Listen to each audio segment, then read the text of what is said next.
जो कि मुख्य अतिथि के रूप में हमारे बीच में आए। एक बार जोरदार तालियों से हम सभी माननीय बघेल साहब का स्वागत करेंगे, अभिनंदन करेंगे। और सभी बहनों से मेरा आग्रह कि वो स्थान ग्रहण कर ले। मन्नू बैठ जाइए। ये जो मंच पर खड़े हैं उनसे आग्रह है कि वो आगे आ जाइए। एक जय घोष करेंगे। गीता इधर आ जाओ। जो खड़े हैं यहाँ मेरा आग्रह है कि आप स्थान ग्रहण कर ले। बहुत सारी कुर्सी इस तरफ आ जाइए, आप भी आ जाइए। हम सभी आज बाबा साहब के चरणों में नमन कर रहे हैं। 3 बजे हमारा जो सामाजिक समरसता सम्मान का कार्यक्रम है वो हम लोग आरंभ करेंगे। आज सदन का बहुत महत्वपूर्ण दिन है। अभी हमारे माननीय मंत्री जी मुझे दिखा रहे थे कि संसद से माननीय अमित शाह जी का उद्बोधन होना है, उसके बाद वोटिंग भी होनी है। और आप आज रोस्टर ड्यूटी में भी थे, पर जब मेरी आपसे चर्चा हुई परसों, आपने कहा अति व्यस्त समय है और बाबा साहब को नमन करना है। मैं अति व्यस्त समय में से भी निकालकर बाबा साहब के चरणों में नमन करने के लिए पहुंचूंगा। एक बार जोरदार तालियां हमारे सम्मानित मंत्री श्री बघेल साहब जी से, और मेरा आग्रह मन्नू जी से और पूजा कपिल जी से कि वे बाबा साहब को पुष्पांजलि कराकर इस कार्यक्रम को हम लोग आगे बढ़ाएंगे। श्री बघेल साहब।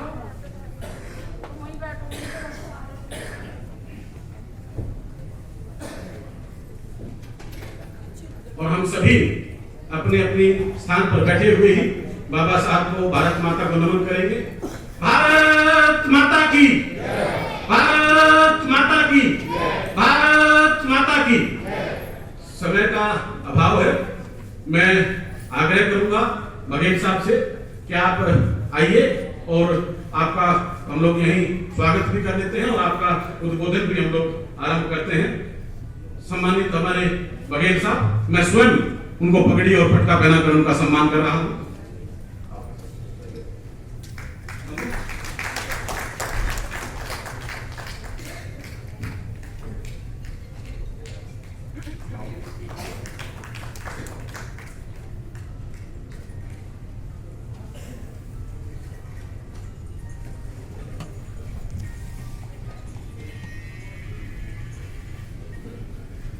इस देश के करोड़ों गरीबों, किसानों, दलितों, पिछड़ों, अल्पसंख्यकों, मेहनतकश मजदूरों के मसीहा परम पूज्य बोध सत्व भारत रत्न बाबा साहब भीमराव अम्बेडकर जी के इस परिनिर्वाण दिवस पर आयोजित इस सम्मान समारोह और इस सेमिनार में अभी हमारे बीच में से गए हैं जटिया साहब, दुष्यंत गौतम जी, श्री सूरज भान कटारिया जी, श्री मनोज तोमर साहब, श्रीमती पूना कपिल मिश्रा, श्रीमती स्वराज जी, सुरेंद्र मोगरा जी, चंद्रजीव जी और सभागार में बैठे सभी बाबा साहब भीमराव अम्बेडकर के समर्थकों, प्रशंसकों, अनुयायियों, देवियों, सज्जनों। सबसे पहले परम पूज्य बोध बाबा साहब भीमराव अम्बेडकर के चरणों में अपने श्रद्धा सुमन अर्पित करना चाहूँगा और आपका संघ का धन्यवाद देना चाहूँगा। बहुत संघ का कि नमो बहुत कि जिन्होंने बाबा साहब के परिनिर्वाण दिवस पर यहाँ पर ये कार्यक्रम का आयोजन किया। जो जात वर्ग क्षेत्र धर्म अपने पुरखों का सम्मान नहीं करता वो कभी आगे नहीं बढ़ता। और पुरखे भी ऐसे हैं जिन्होंने दुनिया का सबसे बड़ा संविधान हमें दिया हो, उसमें फिर मौलिक अधिकार दिए हो, मौलिक कर्तव्य दिए हो, आज के नीति निर्देशक करते दिए हो, समानता का अधिकार दिया हो, विचार अभिव्यक्ति की स्वतंत्रता दी हो, समानता दी हो, प्रभुत्व दिया हो, वोट देने का अधिकार दिया हो और इक्वलिटी की भावना पैदा की हो। ऐसे पुरखे हों तब हमें और भी हमारा कर्तव्य हो जाता है कि हम उनके प्रति अपनी कृतज्ञता ज्ञापित करें, क्योंकि ऐसी जयंतियों से, पुण्यतिथियों से जागृति आती है, जागृति से सोच बदलती है, सोच से संघर्ष करने की क्षमता आती है, संघर्ष से सत्ता मिलती है, सत्ता से इतिहास बनता है, फिर इतिहास ऐसे ही 6 दिसंबर और 14 अप्रैल को पढ़ा लिखा समझा और सराहा जाता है। बाबा साहब कोई हमारे जैसे आम आदमी नहीं थे। हजारों साल नरगिस अपनी बेनूरी पे रोती है, बड़ी मुश्किल में होता है चलो में दीदा देगा। जब हजारों साल कुदरत रोती है कि कोई पैदा करो, तब जाकर महामानव बाबा साहब भीमराव अम्बेडकर जैसे लोग पैदा होते हैं। और ये 65 साल कोई ज्यादा नहीं होती। आजकल हम जजों की उम्र इतनी ही होती है। मेडिकल कॉलेज के प्रोफेसर्स की उम्र 65 साल होती है। 65 साल में मृत्यु। उस समय दुनिया उनकी तरफ देख रही थी। तो अपने लिखित संविधान में सुप्रीम कोर्ट की व्याख्याओं को सुन रहे थे। उनके ऊपर दुनिया के हर देश से पीएचडी हो रही है। हिंदुस्तान का हर विश्वविद्यालय उनको अपने कदमों के सामने याद कर रहा था। ऐसे समय मृत्यु होना, मुझे शेर याद आता है कि बड़े शौक से सुन रहा था जमाना, तुम ही सो गई दास्तान कहते थे। सच्ची श्रद्धांजलि ये है कि हम उनके बताए हुए रास्तों पर चले, और तब और ये ज्यादा हमारे लिए पूजनीय हो जाते हैं कि दलित समाज में पैदा हो, पढ़ने की सुविधा ना हो, तालाब में पशु पानी पी सकता है लेकिन दलित नहीं पी सकता, जानवर गोद में कुत्तों की अच्छी ब्रीड को लेकर के खिलाया जाए और दलित को दूर बैठाया जाए, कुएं अलग हों, बर्तन अलग हों। ऐसे समय निकल के आना और हीन भावना से ग्रसित ना होना, ये एक बहुत बड़ी बात है। लेकिन यहाँ तक पहुंचे कैसे? मुझे तो लगता है केवल एक माध्यम से पहुंचे, और वो है शिक्षा। मैं अगर आप चाहो तो इसी पर केवल बात करनी चाहिए। दुनिया में कोई सत्ता वो चाबी है जिससे दुनिया का हर ताला खुलता है। मैंने भी 6 चुनाव जीत करके और दोनों लखनऊ और दिल्ली में मंत्री पद के बड़े ताले खोले और तोड़े, लेकिन आगे वाली बात ज्यादा महत्वपूर्ण है। सत्ता वो चाबी है जिससे दुनिया के ताले खुलते हैं, और शिक्षा वो चाबी है जिससे जंग लगे हुए भी ताले खुलते हैं। तो जंग लगे हुए ताले भी हमें खोलने की बहुत ज्यादा जरूरत है। दुनिया में कोई काम अपनी हैसियत से बढ़ के करेंगे तो बर्बाद हो जाएंगे। दुनिया में एक काम है जिसमें हैसियत मिटाएंगे तो आबाद होंगे, वो अपने बच्चों की गुड क्वालिटी एजुकेशन पर अपने आप को मिटा दो, एक दिन सब कुछ वापस आएगा। ये मेरा मानना है। शिक्षा केवल रोजगार के लिए नहीं होती है। बाबा साहब से समझे विलक्षण आदमी थे, बीए थे तो बीएससी थे, एमए थे तो एमएससी थे, लॉ थे तो एलएलएम थे, पीएचडी थे तो डीलिट थे। पॉलिटिकल साइंस में भी उतना ही कमांड थे जितना साइंस में कमांड है। तो ये सब शिक्षा की वजह से। अल्फ्रेड नोबेल ने डायनामाइट बनाया। मेरी दृष्टिकोण से उसके फार्मूले में उतनी ताकत नहीं है जो बाबा साहब के 3 शब्दों में ताकत, लेकिन बीएसपी के लोगों से रोज रोज सुन के उसका महत्व बन गया। वो 3 शब्द है, शिक्षित बनो, संगठित रहो, संघर्ष करो। आप इस पे कभी गौर किया कि बाबा साहब की ये प्रायोरिटी क्यों रखी? वो सीधे संघर्ष में क्यों नहीं झोंके? संघर्ष करो, संगठित रहो, शिक्षित रहो भी कह सकते थे।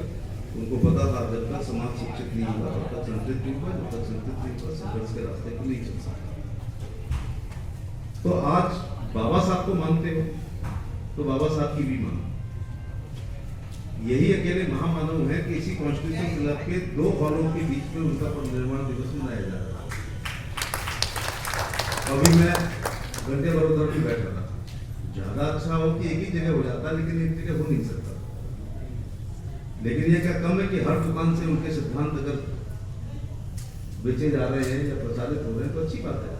लेकिन कभी इस कॉन्स्टिट्यूशन क्लब में ऐसा आज तक के इतिहास में हुआ कि एक इंसान की 2 जयंतियां इसी हॉल में, इसी क्लब में मन रही है। अब ये बाबा साहब ही अकेले।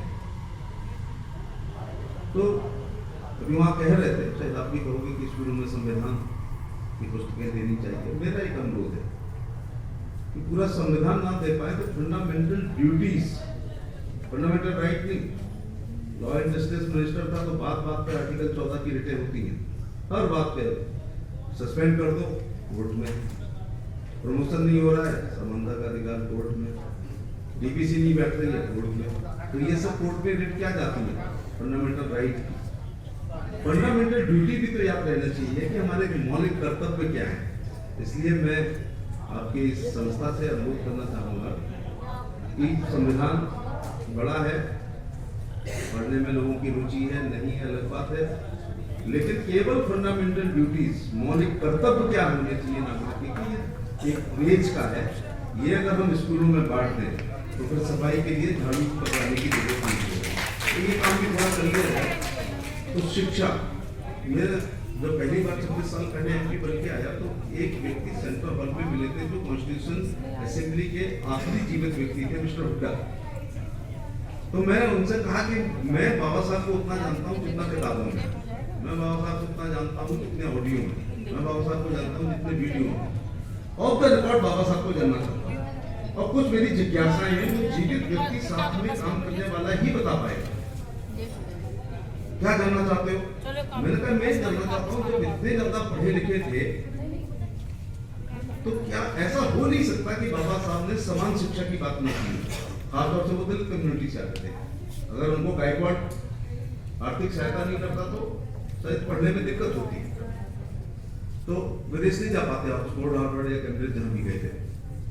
देश को आजाद कराने वाले प्रमुख 10-12 नेताओं के अगर नाम लिए तो ये सब विदेश पढ़ के आए, जिसमें महात्मा गांधी, जवाहरलाल नेहरू, मोतीलाल नेहरू, सरदार पटेल, नेताजी सुभाष चंद्र बोस, अरुणा आसफ अली, प्रताप सीताराम लोहिया, कैलाश नाथ गांधी, डॉक्टर लोहिया, बाबा साहब भीमराव, ये सब लोग विदेश पढ़े। इसका मतलब उस जमाने में उन्होंने भारत के किसी विश्वविद्यालय को अपने पढ़ने लायक नहीं समझा। तो जब देश आजाद कराया तो पहला काम होना चाहिए था कि जिस प्रकार के विद्यालयों में पढ़ के आए हो उस प्रकार के विद्यालय हम देहातियों को यहाँ भी खोल देते जो काम करेंगे। अथवा एक काम कर देते कि समान शिक्षा कर देते। तो मिस्टर हुड्डा ने बताया कि बाबा साहब ने कई बार कहा कि भाई ये समान शिक्षा होनी चाहिए। ये मरीन बस्ती में रहने वाला दलित या अति पिछड़ा ये भूख की लड़ाई लड़ रहा, पेट की लड़ाई लड़ रहा, ये गुड क्वालिटी एजुकेशन कहाँ दे पाएगा? लेकिन मुझे लगता है कि बाकी लोग ये चाहते थे कि हम देहाती लोग, मैं देहात में एससी बीसी ओबीसी की बात नहीं करता हूँ, हम सब गांव के लोग पिछड़े होते हैं, वाल्मीकि से लेकर ब्राह्मण तक, क्योंकि हम तो महिलाएं तो सभी पिछड़ी होती हैं। हम 2 दर्जे का खाना खाते हैं, 2 दर्जे की शिक्षा, 2 दर्जे की चिकित्सा। और डॉक्टर लोहिया ने कहा था महिला किसी भी वर्ग की है वो पिछड़ी होती है, क्योंकि सबसे बाद में अंतिम बचा खुचा खाना वही खाती है।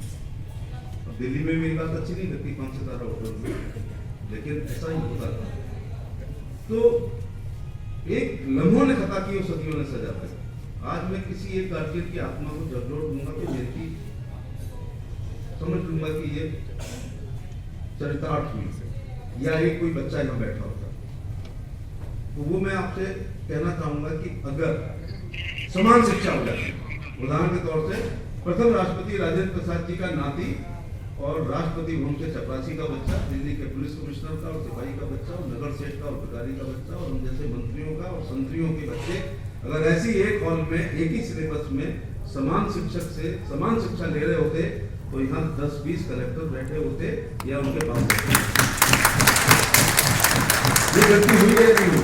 तो बाबा साहब समान शिक्षा चाह रहे थे, जब उन्होंने मौलिक अधिकार मौलिक कर्तव्य राष्ट्रीय निर्देशक तो विचार व्यक्ति की स्वतंत्रता दी तो फिर ये समानता वो देना चाहते थे, लेकिन वो लोग जान गए थे कि ये पढ़ जाएंगे अगर तो फिर इलेक्शन में पूछेंगे what is your manifesto. I not agree with your section 3 case 5। तो अभी तब तक ये कमरते रहेंगे तो भावनात्मक भाषण दे देके हम अपना चुनाव जीत लेंगे। कभी धर्म की बात करेंगे, कभी जात की बात करेंगे, कभी क्षेत्र की बात करेंगे, पढ़ लिख जाएंगे तो ये अपना विवेक इस्तेमाल करेंगे। तो शुरू के 15-20 साल से उनको विवेक इस्तेमाल करने ही मत दो, इनको गुड क्वालिटी शिक्षा से वंचित हो। ये कहने की हिम्मत ऑन रिकॉर्ड नहीं कर कह सकता। ऐसा हुआ। दूसरी गलती क्या हुई फिर शिक्षा मंत्री से? अभी मुझे मिल गए थे प्रथम शिक्षा मंत्री मौलाना अब्दुल कलाम आजाद के ग्रांड सन फिरोज साहब। तो मैंने कहा मैं तीसरे दिन आपके ग्रांड फादर को कोसता हूँ, आज आपके सामने कोसूंगा। क्यों? मैंने कहा यार एक गलती कर गए, वही वो 4-5 प्रकार की एजुकेशन कर गए। मेरे निजी विचार है कि शिक्षा और चिकित्सा समान होनी चाहिए।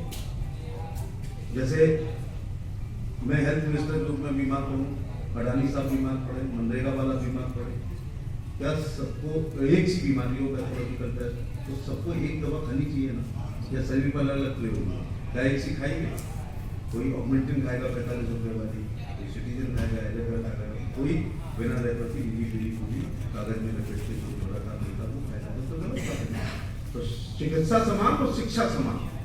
दुर्भाग्य से इस देश में पहले प्रकार का स्टैंडर्ड देहरादून का दून स्कूल, अजमेर का मेयो कॉलेज, ग्वालियर का सिंधिया और नैनीताल का शेरपुर, उनकी भी माएँ यहाँ पर बैठी हैं, लीड को भी पहचानता हूँ यहाँ पर। दूसरे प्रकार की शिक्षा Peter's Patrick Charles George's GT Goyal का डीपीएस, तीसरे प्रकार के जो हमारे मोहल्लों में अंग्रेजी अध्यक्ष भी पढ़ाते हैं, डीवी लाल कैंपस में इसको पढ़ाते हैं।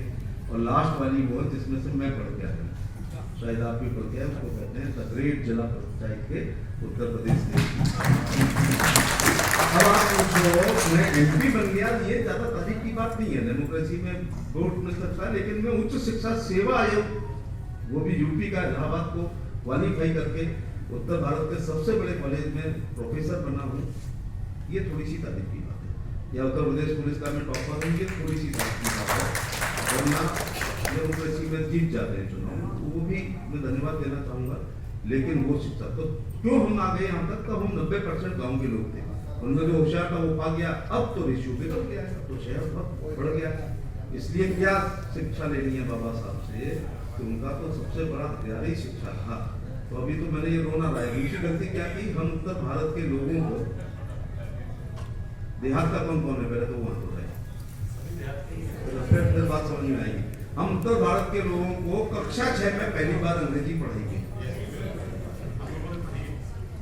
और जनरल नॉलेज कभी नहीं पढ़ाई गई। और 52 में जब ये लागू हुआ आरक्षण, तो पहली जो एग्जाम आई है उसमें आईएएस में 2 प्रश्न अनुवाद थे, एक जीके का प्रश्न अनुवाद है और एक जनरल इंग्लिश का पेपर अनुवाद है। बाकी आप physics, chemistry, botany, zoology, sociology कुछ भी लो। और हम देहातियों को ये अंग्रेजी पढ़ाई नहीं गई, 6 में पढ़ाई गई, तो अंग्रेजी हम पे हावी होगी। ABCD बताओ हमको 6 में पढ़ाई गई, और वही इस दिल्ली के लुटियन जोन में 4 साल के नर्सरी के बच्चे को अंग्रेजी पढ़ाई गई है, तो वो हमसे 6 साल पहले दौड़े। अब बताओ कोई समाज या वर्ग या जात या धर्म या कोई भी 6 साल पहले दौड़ जाए आपसे, तो क्या